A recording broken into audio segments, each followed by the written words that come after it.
Good afternoon, everyone. I'm going to call this meeting to order. This is a public hearing concerning the feasibility study of possible alternatives to the construction or reconstruction of the county jail. It is Monday, April 29th. I will note for the record that all three commissioners are present. We also have Sheriff Marte here, and we have County Council Member Cheryl Munson present in the room. It appears there are some people joining us via Teams as well. It looks like we have Jeff McKim from the County Council joining us via Teams. So we have a very abbreviated agenda in terms of the number of items. We're going to hear from RQAW, who was commissioned to provide this study. They will go through the study. It is linked to the calendar page online if you wish to follow along. We will then we'll then entertain questions from elected officials and department heads, and then turn it over to public comment. And public comment is typically 3 minutes per person. RQAW has graciously agreed to answer any questions raised during public comment, but they will not answer the question until the commenter has finished with their statement. So if you can move your question to the end of your statement, that would be great. And we will ask folks as they're viewing this presentation to limit the questions and comments to the contents of this report today. And with that, I'm very happy to turn it over to RQAW. Please introduce everyone and welcome. Thank you. My name is Sanjay Patel. I'm project manager with RQAW Corporation. We appreciate the opportunity to be part of this process, and we thank you all again for that chance. There's been a lot of work put into this study. It's been about 4 months of work by some of my colleagues. In terms of introductions, besides myself, I have with me here Cole Walters, who did the heavy lifting. So if you've got any faults with the study itself, you can blame him. I'll take the credit for the good parts of it. Also with me is Adam Mattingly, our mechanical engineer, and he'll be talking a lot about the issues with the current facility, what we've seen, and go into a little bit of detail of that. With me also, Kevin Meyer at the back. He's our pretty face, and he's here for the marketing effort. So that is us. There have been a lot of other people who have put a lot of effort into this, and I'd like to say thank you to the staff. Angie, very helpful with getting us the information we needed in a timely manner and getting us to this point in the report. The whole study, hundreds of pages, is online. Again, we do not want to go into details of every page. I just want to talk very high level about what we've found after our review and investigations. Here are a few things that we will talk to, again, briefly, but kind of helps list all the items that we want to touch on before the end of this presentation. We talked a little about the process, and one of the things that I wanted to bring to everyone's attention is the IC 36-1-8-19. That is a requirement of studies needing to be done prior to construction of a new facility in the state of Indiana. There are certain requirements that are needed per the statute, and I just want to briefly just highlight some of them as we go through this. Projections that need to be done based on the current and historical data of the county. We use that to project what the needs might be in the future and what type of housing is needed in the future too. The other thing that we need to look at is also the feasibility of housing inmates in other counties. Surrounding counties do have some beds available, and one of the requirements of this is to look into that, seeing what the costs might be and make sure that is compared into what a new facility might cost. Excuse me. A regional facility is something that is required by the statute, where a county needs to look into the possibility of doing a regional facility with the surrounding counties. We have, and Cole can talk about this a little bit, sent out letters of requesting interest to the neighboring counties. I think we've received a couple But more often than not, in our experience, it has not been the trend in Indiana. And whatever the reasons might be, whether it's logistics, whether it's long-term arrangements and agreements between leadership, counties, sheriffs, a lot of reasons play a factor in this not being the successful route that a lot of counties have undertaken. Providing estimates of what it would take to build the facility, operate the facility in the long term, that is also something that we have in our study. And then today's event, the final presentation of the study to the public. Cole's going to go into the existing facility evaluation. There'll be some details and photographs. A lot of this information is detailed out in the study, so if you feel like spending a weekend reading and figuring out what the conditions of the facility is, please feel free to read it. If you want more information, the sheriff would be glad to show you around the facility and dig into the details of what the issues might be too. So with that, Cole, thank you. Hello, I'm Cole Walters. So I'll start by showing you the site analysis we did of the existing facility. You can see that the facility has no space without it. So if you were to expand, you'd have to acquire land. Main Street would also require closure during the expansion. And the facility was not designed for vertical expansion. So if you were to expand vertically, that would be a very cost prohibitive solution. So the next 3 slides are the floor plans. These will correlate with the photos that we will go into a deeper analysis of the facility. Some of the major concerns that we have with this facility is it's obviously on the 1st, 4th, and 5th floor, so the circulation is mainly used through elevators, which is never a good way to do it. Another main thing we found was the insufficient amount of space and the exposed piping around all of the corridors of the facility. This is the 5th, 4th, and we won't go into detail of all of these little portions here in the photos analysis. The next slides.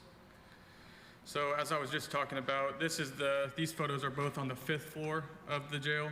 You can see both corridors are filled with trash bins, storage shelves, cleaning supplies, all you can think of, just because of the lack of space and the amount of storage in the facility. It's kind of hard to maneuver around, and most of the time these places have their own home. They're not in the middle of a corridor. Another reoccurring theme of these slides are the exposed pipes that are leaking throughout the facility. As well as the second photo is in the trustee dorm. You can see the moisture and the humidity from the showers have caused this to rust pretty. This photo in the front, that is from the housing area. The sprinkler head is non-detention rated. It needs to be detention rated, so the inmates can actually pop that sprinkler head and water will start to flood. The new designs, we make them non-detention, or detention, sorry. And then at the second photo, you can kind of see what I was talking about with the exposed piping in the corridors. It leaks often in both floors, the 4th and 5th floor. Once again, we go into more detail. You can see the corroding pipes that are exposed. There's no ceiling. This is the control room on the 1st floor. It's very, very tight. There's not a lot of room for the staff to properly manage the facility. And then these are the electrical, mechanical, and plumbing slides that our mechanical engineer will go through. Yes, let's see. So panel board capacity is a common problem. The panels are full. To add electrical circuits for added capacity or renovation, we would be looking at some large-scale electrical changes. Clearances are not really within code allowable. If you're going to renovate, you're going to have to address those. The IT system, the foam board is out of space to add equipment and has a limited clean environment. Let's see. Light fixtures, some have been replaced with LED, but there's still a lot of fluorescent there, and that fluorescent appears dim and is sometimes non-functioning, creating a poor lighting condition in a lot of spaces. Receptacles are exposed in the day rooms and result in power strips to be used that could be a security concern in the spaces. There was not adequate smoke detection throughout the facility, and the lighting there is also non-correctional grade, so it's prone to vandalism.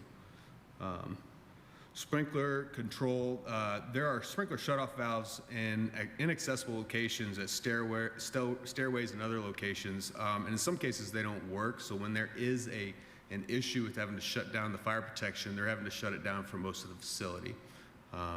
And that can lead to, you know, a long fire watch, long delays, having to drain and fill that system is also a major concern. Plenty of evidence of rotted and exposed piping, insulation where leaks have occurred and the insulation has not been fixed. And it just shows the age of that piping with how often it begins to, it's been leaking over the years. Various items in the kitchen where the drains have clogged or are not sized for the appliances there. As the appliances have gotten larger, the drains haven't been able to be upgraded to facilitate those. Yeah, more evidence of uninsulated piping where it's worn off or leaks have occurred, creating energy inefficiencies there.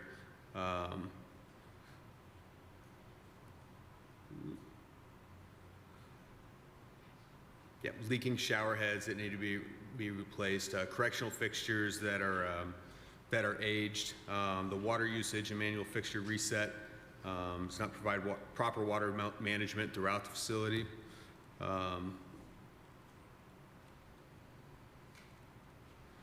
To address some zone heating concerns, which I'll touch on later, they've added unit heaters in the space to try and handle extreme cold conditions.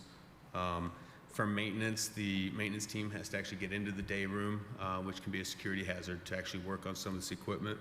The mechanical room is pretty much full. The air handling units are in 2 mechanical rooms. There's really only 2 units to serve this facility, and they're kind of landlocked within the building.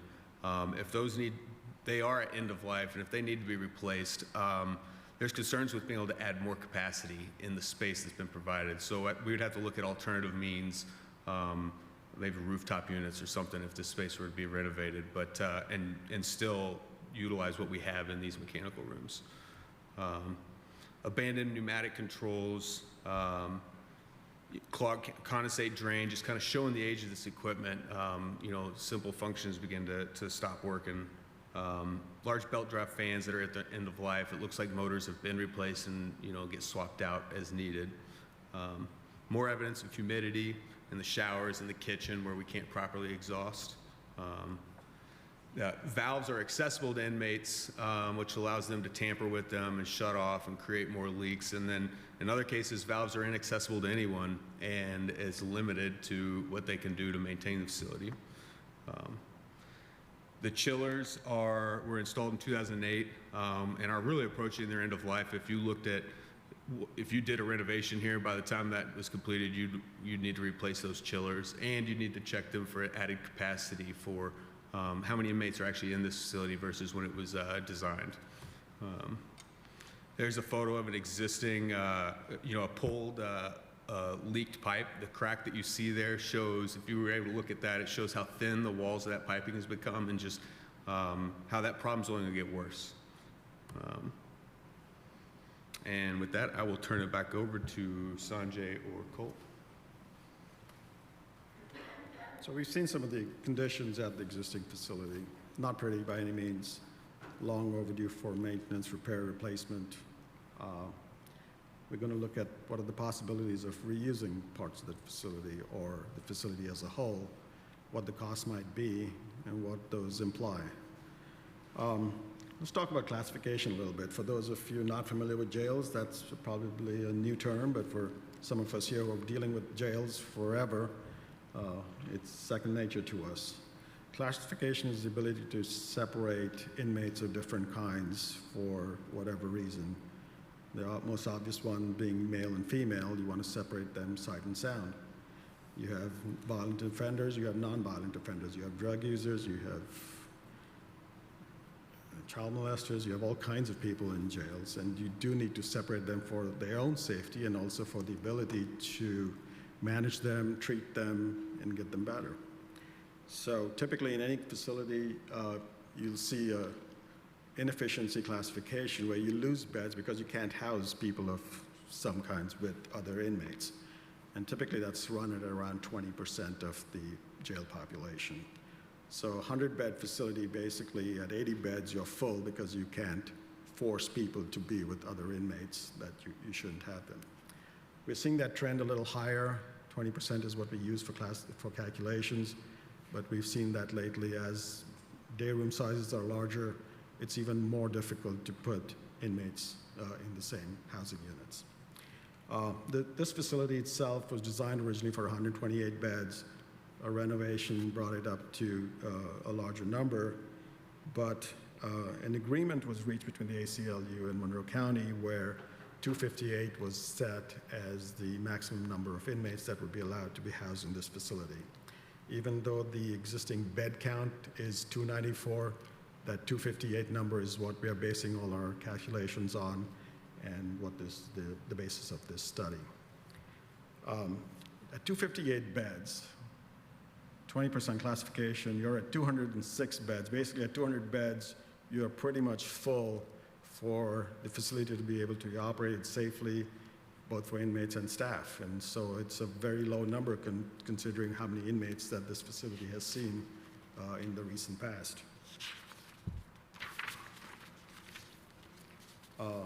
Programming is one thing that, it's evolved over time since this facility was built in the 90s. The need for programming spaces has been something that's been always a challenge.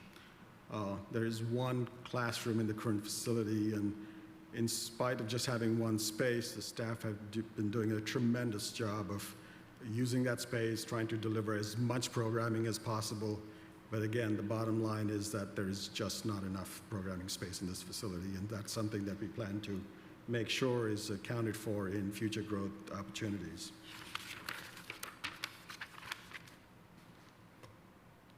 I skipped a couple of slides just talking through it. That first sentence is pretty important. It's almost 40 years old, this facility. Jails age very badly. There are residents who do not respect the spaces and the systems and will do everything in their power to try and make it difficult for staff and operations. It's run 24/7. Most of your commercial buildings are just 8-hour buildings. And so these things age 3 times as fast as any other building. You think about a 40-year-old building, you're working with a 100-year-old building at this point. And so all the systems, everything in there is in that dire need of maintenance because you're working with such an old facility. And some of those things that we looked at about the existing conditions, that's all due to that. Maintenance can be done, but at some point the building just lives past its lifetime.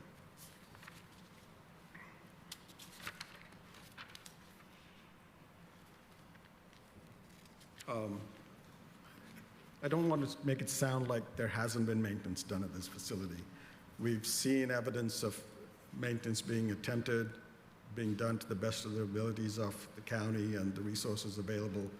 And in spite of all that, we are finding ourselves in a position where the facility itself is getting to the point where it's beyond simple Band-Aid type renovations. It's going to require major renovations if that even works for the overall solution. And we will detail that a little bit with some numbers as we go through this presentation.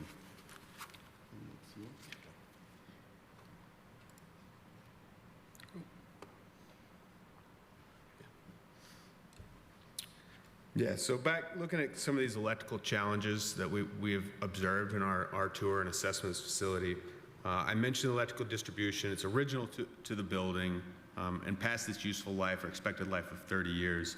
There's not space available in the panels there to add circuits to the building. Security electronics, it's more obsolete equipment that has reached its end of life, and that'll be a common theme through a lot of this. At 40 years, if anything hasn't been replaced, it is certainly on its last leg. There's piping and HVAC systems installed over top of equipment in security electronics rooms that can be expensive to replace if a leak were to occur. Lighting, I mentioned some of the LED lighting has been replaced, but others still fluorescent. The elevator, we didn't determine the age of that elevator, but it does appear old. And at that age, we would expect there to be a difficulty getting parts to replace it. And I believe it's the only elevator in that building used for circulation. So you're bringing up inmates as well as your dishes and food and toiletries up through the same elevator. There's no service access there. The fire detection alarm system is original to the building, has ongoing faults and false alarms, and lacks the smoke detection coverage. Mechanical system, there's 2 large air handling units internal to the building. We expect that they would need to be larger than they currently are for the new inmates and code required ventilation. So to assume we can just replace these units with like size for a new facility, even at its current occupant count, we would expect that stuff to get larger. And that also affects ductwork and piping. The more air you're bringing in, the more heating and cooling, more chilled water and hot water you're going to need in that facility, so the pipes get larger there. Never mind that they're at their end of life as well. So you'd be looking at getting into spaces in the courts, on every floor to rip out piping and ductwork to be able to replace it throughout the facility. Controls were replaced in 2015, but the system, to my understanding, is already outdated. It's no longer supported by the manufacturer. So as parts do go bad on that, they will not be easily accessible. You're looking at aftermarket and refurbished pieces to keep that system running. And then really the controls, it's not really a controls issue. It's integrated to your ductwork and your zoning of your air handling units. But it was very clear that there's some control issues there that can't be fixed with just controls, wiring, and programming. One side of the building could be hot while the other side's cold, and there's really no way to fix it except for putting a unit heater in the day room. To solve those issues for the future, you'd be looking at a major overhaul of the ductwork and zoning of the building. Plumbing challenges, fixtures, there's wear and tear apparent. The piping is, again, original to the building, is wearing out. Sanitary waste and vent piping, there's a lot of evidence as you walk through the facility where the leak will spring and there is no feasible way to even access that leak. So their only opportunity to fix it is to divert around it and just abandon that in place. And you see it throughout with metal sheeting around piping in hallways, obstructing corridors. Fire protection, the sprinkler heads are aging. It was explained to us there's been numerous occasions of inmates breaking those, creating a shutdown. All of the equipment and piping is accessible within hand's reach in every corridor. And really, once you replace that, if you tried to replace it and put a ceiling in, your ceilings would be 7 foot, maybe a little bit more, maybe less in some locations. So to actually secure that equipment would be quite an undertaking. And that's all for mechanical, electrical, plumbing. So another aspect of this study is looking at the data and projections. We wanted to see what the bed count you might need in the 20-year span. So this is kind of how we get to that number. So we first look at your county population, which you can see you've been close to the 140,000 mark since 2012. You haven't really gone far above or below that number. So then we use a projection, a 20-year projection based on that. And you can see it's slightly going down, but you're still looking in 2043 at 140,000 residents in Monroe County. The next part of the data that we like to look at is the average daily population. So you'll see here, this is that red line with the settlement agreement of 258 beds. And so you can see you're close or if not right at that number, pretty much for 8 out of the last, I believe, 11 years. And then you're well over the classification threshold that Sanjay talked about earlier of 206 all 11 years. So this, oh my gosh. So this is that projection. We'll show a couple different projections based on the amount of time period that we look at.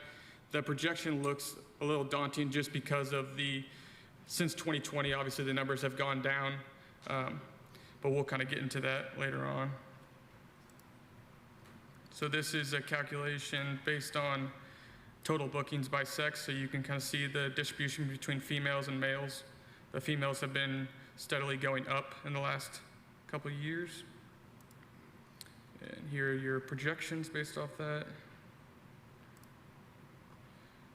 So here's another data point for mental health. As you can see, the number in 2014 was at 1,100, and you're hit 2,000 in 2021. So you can see that's almost doubled in the last 7 years. This projection will kind of show you. Now, these projections aren't factual. I mean, they're as best we can do with the data we have. But you can see what that number could be at. Almost triple was what it was in 2014 at 3,000 in 2044. This is a slide showing counties of similar population. We like to show what counties of similar population have at their capacity of their jails. As you can see, if most, if not all, are well above your number for beds per 1,000. This is at the 294 number, but if you use the 258 number, your beds per 1,000 would be well under 2 per 1,000. So all these data was used for our calculations that you will see in the next slides. So we take average bookings times average length of stay divided by 365, and that gets you, so this is the low number that we could see as very low. As you can see, it's 200 beds. With the classification threshold. That was the first calculation we did. And then the second calculation we did was based on population. So you do the projected population, which I just discussed earlier, which is around 140,000 divided by 1,000 times the 3.6. And that 3.6 number comes from the average of the counties of similar population. So if you take all of these numbers, divide it by 6, because we don't use Monroe County, you will get 3.66.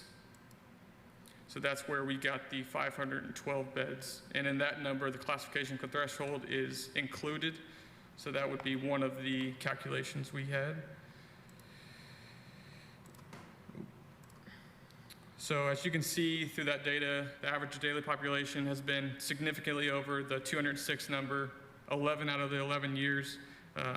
As the female population increases in all counties throughout the state, you can see you guys has increased as well at 26% over the last 3 years. And right now, the jail is pretty much 30% of the female population is 30% of the current population. The next slide is we go into the staffing and operational costs. So we look at the existing staffing costs, the existing operational costs, and we try to plan out what it would take for your new facility or if you renovated. So right now for a new facility, you right now have 63 existing staff members in the jail admin areas. And we kind of break that down, and then we project what you may need for a new facility, which we figure at right around 69. So you'd be adding 6 additional staff. So here's where we look at the staffing cost projections. As you can see, we break down each staff member, what the planned count would be, and then we give you a projected number. So you can see the total staffing cost right now is at 6.3 million, and we are projecting it to be at 7. We also look at the operating cost of the facility and what that might be in the future. So once again, we projected using a multiplier and got from 8.7 million to about 11 million for a new facility with a difference of about 2.3 million. This is kind of what we just discussed. The existing facility operates with 63 staff members, and we are projecting that you may need about 6 more full-time staff. So here we'll talk about the renovation of the existing facility and the cost that could be.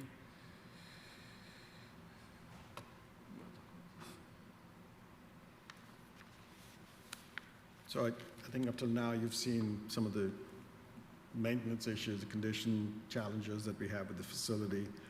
We did look at what it would take to renovate the existing facility to bring it up to standards. A lot of the standards are not being met. A 40-year-old building definitely has its challenges. Codes have evolved since then. Standards for incarceration, treatment, rehabilitation, all of those have changed over time. And again, the current facility does not meet any of those needs. There's circulation issues with air movement, there's natural lighting issues, a slew of other issues that are documented in this study that the facility doesn't currently meet. The existing facility with the 2 courts, with the courts in the second and third floors, detention facilities above and in the basement, does lend itself to its own share of challenges trying to renovate it. All the systems are integrated as one, and so it's not really easy to take down one system without affecting, the courts or jails or sheriff's offices. And so it almost makes sense to vacate the facility, renovate it if that's the direction that the county chooses to go, and then bring entities back into the facility. It has its challenges. I mean, you're vacating courts to another location. You're moving inmates to another location during the entire course of construction and renovation. And in spite of that, you still may not be able to meet the programmatic needs of what you need for the next 20 plus years on out. So very important. We'll touch on that again during my presentation, but that's an important point that I want to make today is that you can do it. Is that the right answer? And is that even going to satisfy the needs of the county?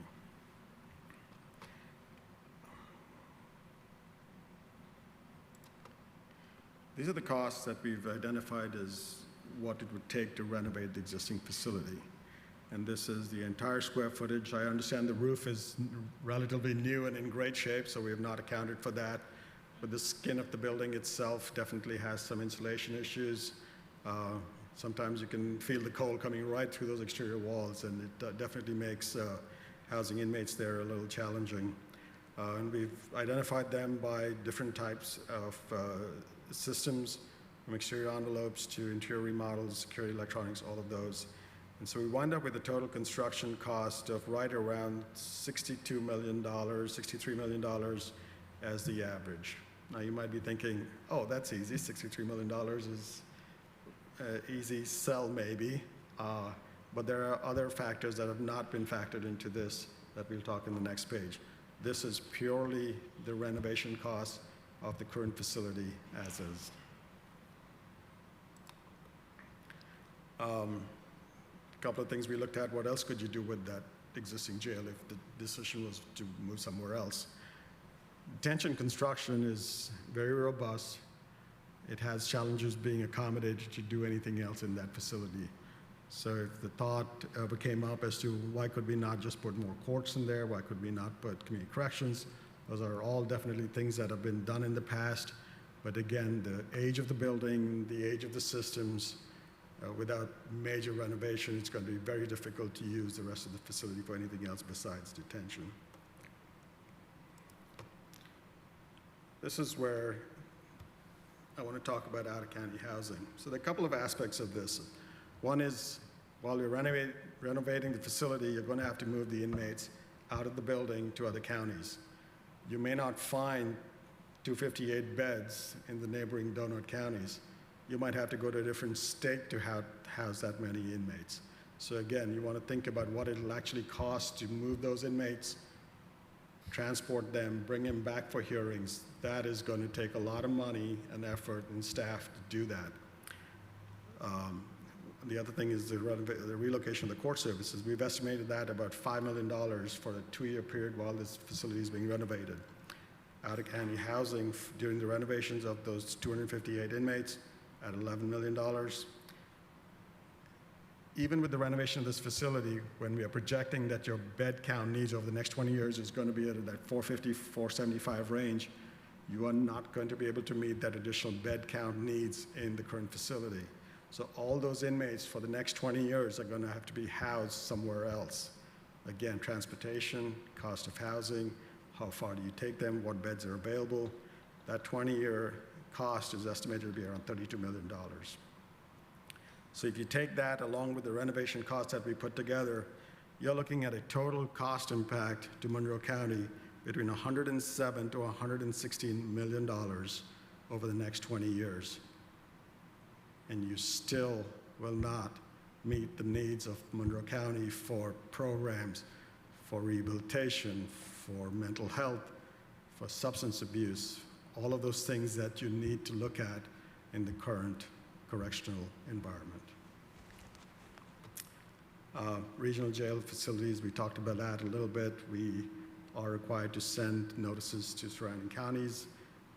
A few counties have shown interest, and we can look at that a little further to see how that could possibly be a solution. So what if the option is not to do anything at the current location? What if you have to go build something somewhere else? We did a quick estimate of what the program needs might be for the facility. Here's a list of all the spaces that we've broken down to. For 450 to 500 inmates, we believe you need about 149,000 square feet with adequate program spaces, and then also a site that will allow for future growth. We put some costs together of what that facility might cost, and it's going to be in that $91 to $106 million construction cost for that standalone new facility.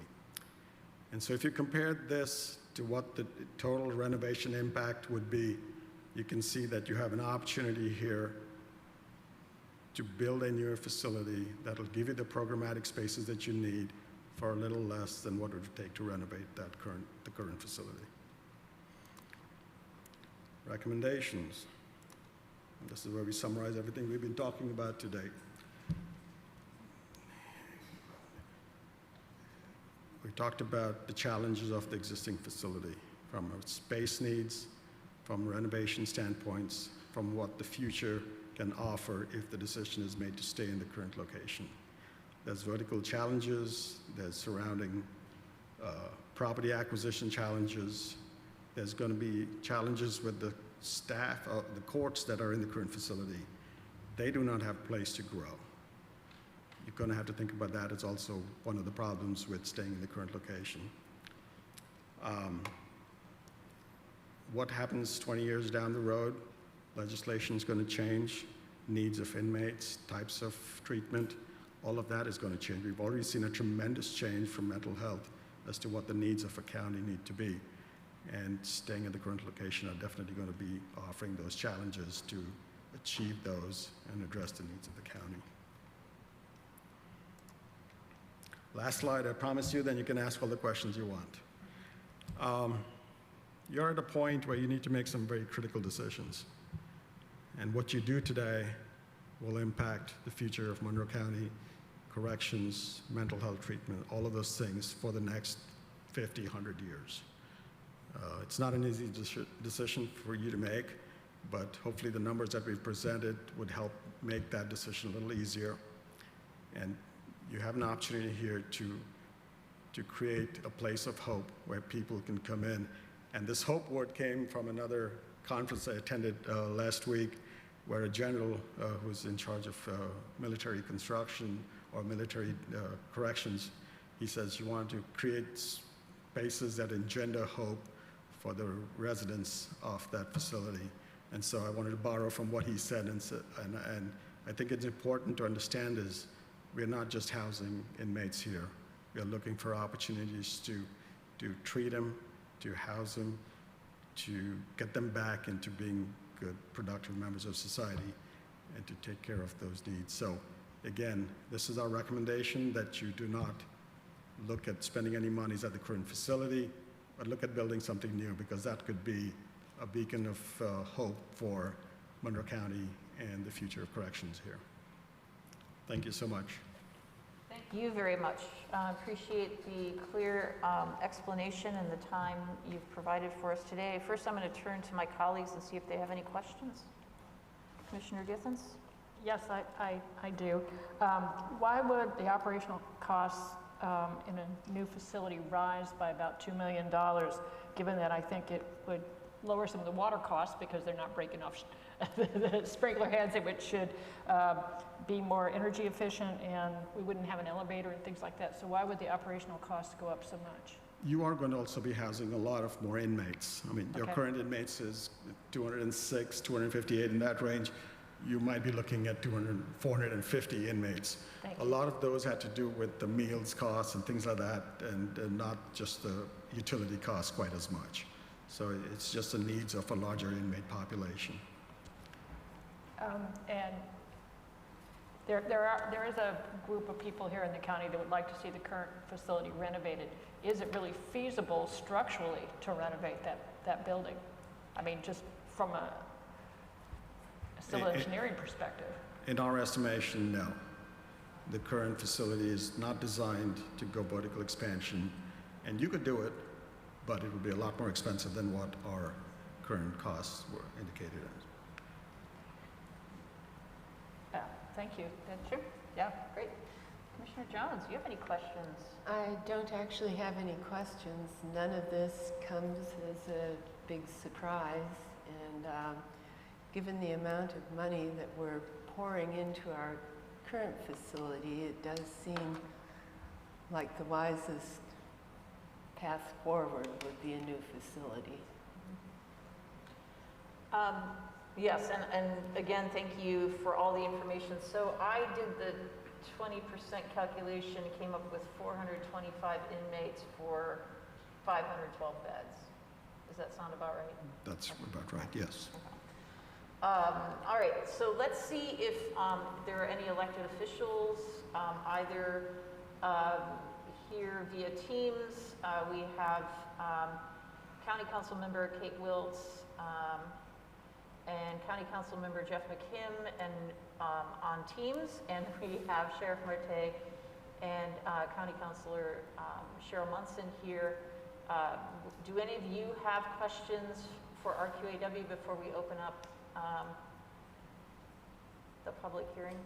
Jeff does. Mr. McKim, Council Member McKim, please give us your question. Thank you. Yeah, thank you very much. Can you guys hear me? Yes. Okay. Thanks. I was looking at the cost projections, and so you have one. I'm looking at the version that was in the report that's on the website because I don't have access to the slides. But it appears that the estimate of total staffing costs is $7,060,000 under planned.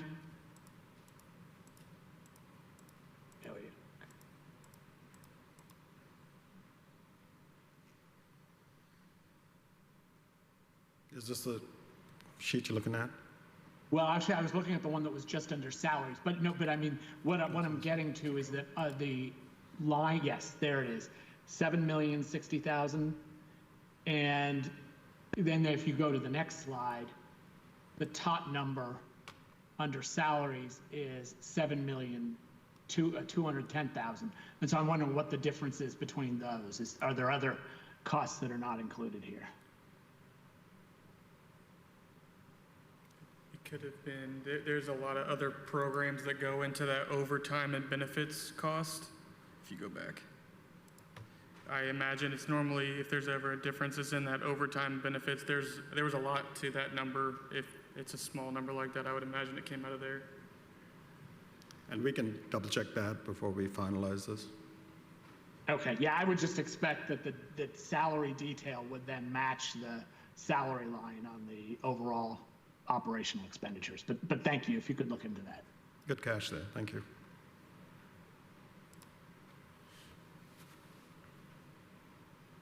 Okay, seeing no other questions via Teams or in the room from staff members or elected officials, it's time to officially open the public hearing side of this. And to hear from the public. Anybody from the public is welcome to offer their comments or ask questions. We ask people to be focused on the contents of this report, what you've heard today, what's online, with your statement and with your questions. Again, RQAW has graciously agreed to answer questions here, but they will not answer them until after your comment time is done. Each person is limited to 3 minutes of comment time. We ask you to provide your name and county of residence. And so go ahead and raise your hand on Teams, or if you're in the Nat U Hill room, you may come to the podium. And this includes questions from our journalist community. Good evening, Commissioners. Dave Askins with the B Square Bulletin. I am a resident of Monroe County. Just a simple question. Councilor McKim mentioned that he had looked at a copy of the report on the website, and I was hoping that you might explain to everyone where exactly on the Monroe County website they can find that report. Thanks. The report itself is available on the county website. If you go to our website and click on today's date, which is April 29th, you will see the meeting posted under notice of public hearing regarding the jail feasibility study. And then if you look on this page, there's supposed to be a link to the document, but now I don't see it. Ms. Purdy, do you know if there's a reason why the document didn't get linked today? No. Okay. It had been linked earlier. So. I got a copy of it earlier as well, so I'm not sure. Can you look into that tomorrow? Thank you so much. So we will get that linked. I appreciate that. I would like to answer my own question. It's on actually the front page of the county website. Oh, okay, great. But it should also be linked under Thanks. the calendar. So thank you. Yes. Great. Yes, it's under recent news. Yep. Yep. Recent news, Monroe County Justice Study, which is, yeah. That would be on the homepage, co.monroe.in.us. Thank you, Mr. Askins. But we should have it on the calendar too, since it's the meeting. Yeah. Thank you. All right. Any other questions or comments from anyone in the Nat U Hill room?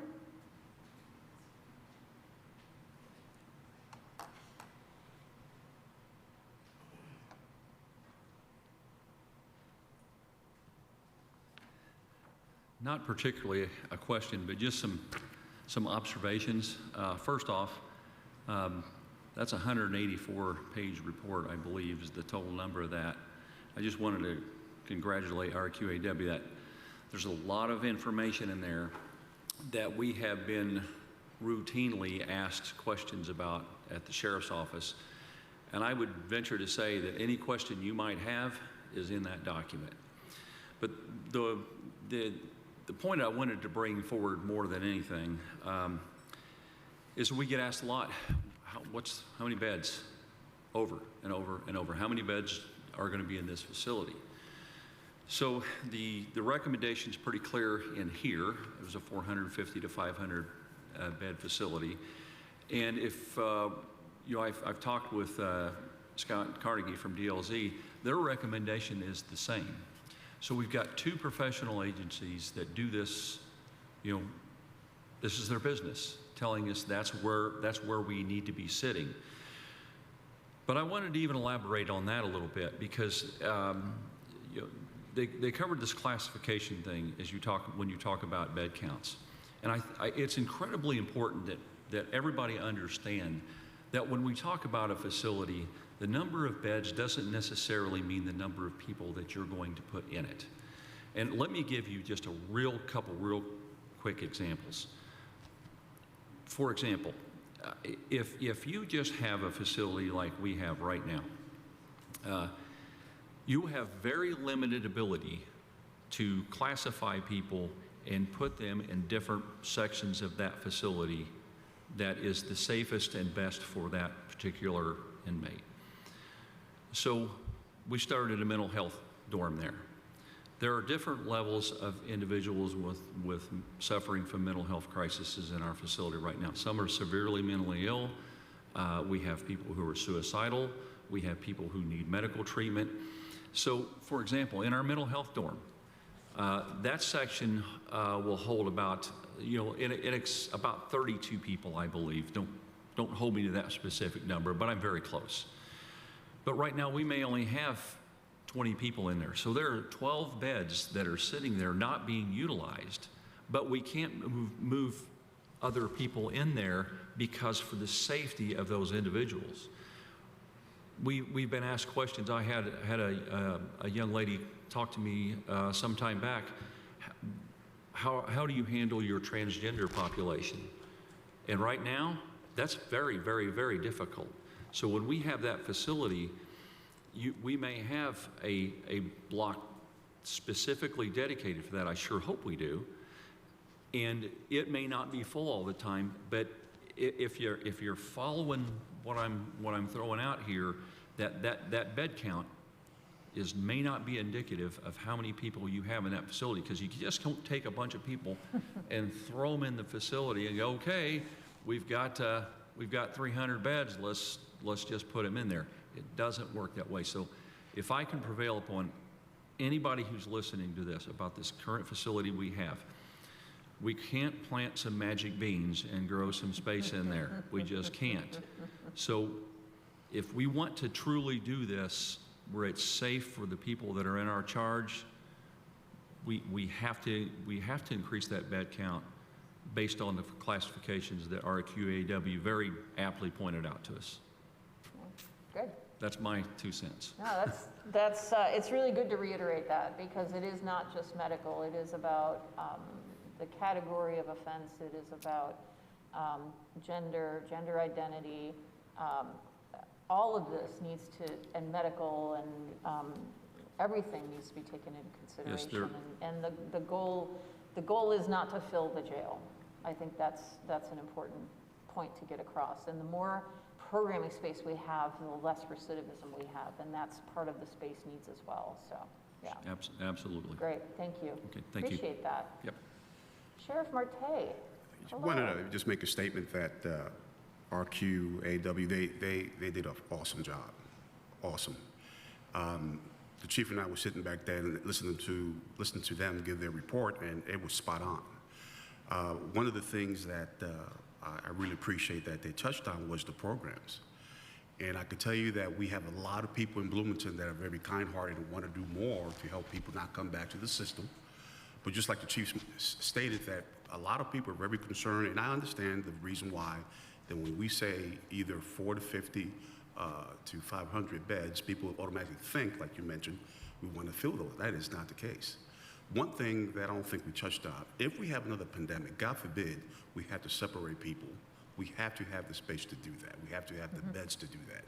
So I want people to really understand this. Just because we say a number doesn't mean that that is what we want to fill out that facility. That is not the case. But we have to think forward, because if we repeat the mistakes that we've done right now, we find ourselves back in this situation.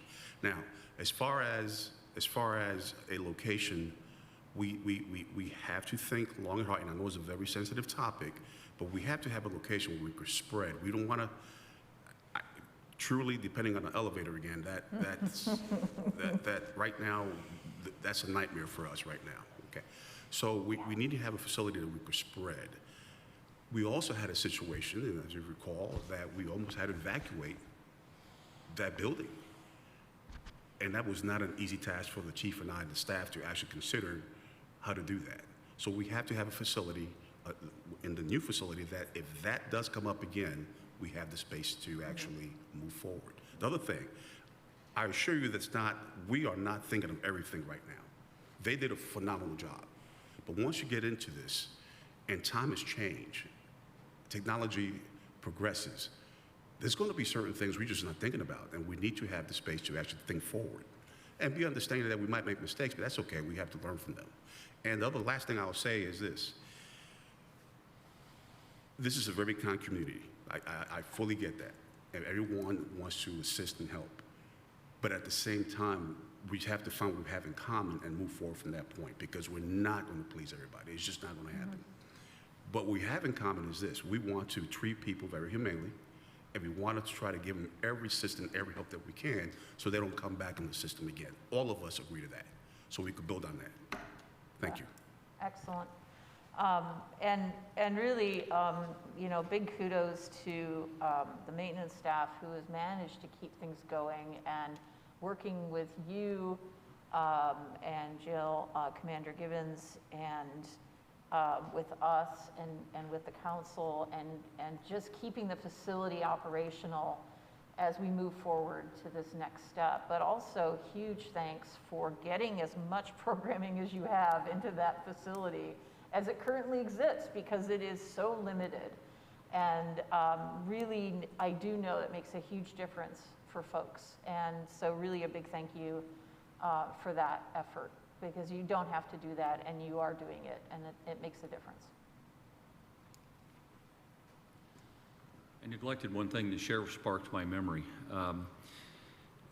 And we have to only go back a couple years when we talk about the beds in this facility, and I'm going to bring COVID back into this picture here. If we learn nothing from that, then shame on us, because what happened in every jail across this state, except for these, you know, ones that had thought through this and maybe had a newer facility, is that when we tried to quarantine, when you know, we had people coming in with COVID, we had people there with COVID, we had people that were getting over COVID, you have to be able to quarantine those folks. And if you don't have those extra sections set apart where you can quarantine, wait out your period of time, and then make sure they can go back into the population without still being ill, you will spread that through through your facility. And not only will you not be active in preventing that, you will be actually contributing to that if you don't have your space in your jails. You're allowed to do that. So you set everything else we talked about aside. We better learn from that, or shame on us, because it could very, very, very easily happen again. So I think it's all of us, incumbent on all of us, to plan for that, know what that took out of us, and know the challenges that we faced, learn from that, and not repeat the same mistakes. Right. Thank you. And it was in, was it Jefferson County, where they built their entire facility with negative airflow? I think it was there. Maybe it, yeah, it was there. Okay, thank you. Because I try to remember if it was in Franklin County, Ohio, or Jefferson County.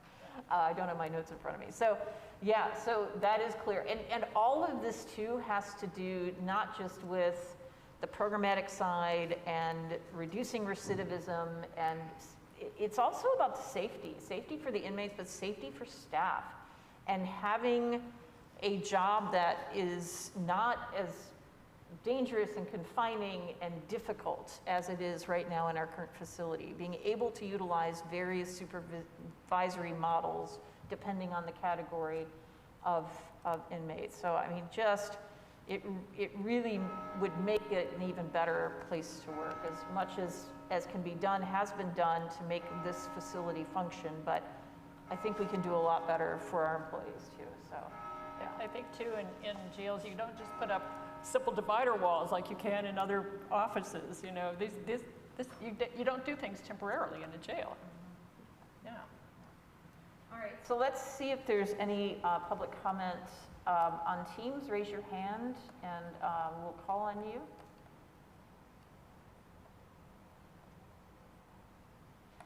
Okay, I don't see any hands raised.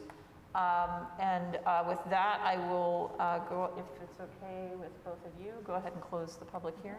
Okay, public hearing is now closed. We obviously will take this report under advisement as we move forward with our progress. And I want to thank everybody again for their attention, and RQAW for doing such a great job providing us with this important data that we need to move forward. Thank you for the opportunity again. Thank you. Appreciate it. Okay. And with that, we are adjourned. All right. Thank you so much.